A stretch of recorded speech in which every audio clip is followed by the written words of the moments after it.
Жігіттер, бүгін бізде маңызды ойын. Бүгін бізде финал. Біз бүгін ешқандай қателік жіберіп алмауымыз керек. Бізде спортсмендер бар ма? Бізде актерлар бар ма? Хотя билеп шығатын бишілеріміз бар ма?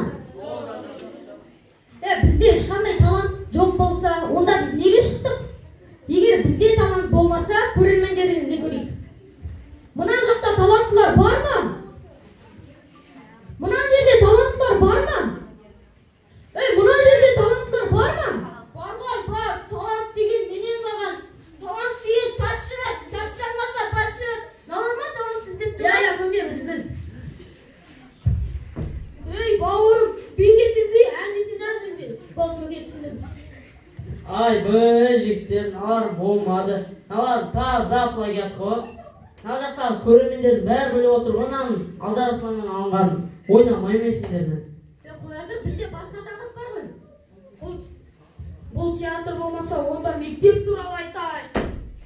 Қойшы. Тақырып жайлы Біздің тақырып жарағылыста болса, онда біз ешқандай қателік жасамауымыз керек. Бізде тақырыпқа ауытқуға болмайды. Сахнаға теріс қарауға болмайды. Алдыңғы білесіңдер ма, барлығы тақырыптан ауытқып кеткенін? Солардың ішіндегі 5 тим командасын Мақпал апай бір кабинетке алдап-сылдап әкеліп алыпты. Содан кейін Мақпал апай Сымбат апайға әкел депті. Сымбат апай жүріп 5 тим командасын ортаға байлады. Сөйтіп байлап болған соң Сымбат апайға тағы да әкелді. Сымбат апай жүріп мынандай ағаш әкелді.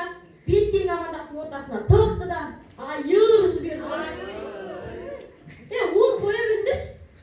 Сахнаға теріс қарағандар бар емес па? Соларға аяушылық көрсете ма десем, қолындағы 154 значогы бар сақинасын отқа қыздырып тұрғы. Отқа қыздырып болған соң 5 тим командасының капитаны Әлібектің тура осы жеріне пісс деп баса салды. Сондықтан бізде ешқандай да қателік қабылданбайды. Бізге жақсы ойнауымыз керек. Сөйтті да Мақпал апай барлық жетілерді шақырып, сілімдіктер, кімде-кім осындай қателік жасаса, сендерді осындай жаза күтеді деген кезде барлық жетілер. Әміріңізге болдық деп Мақпал апайға жалын жатыр.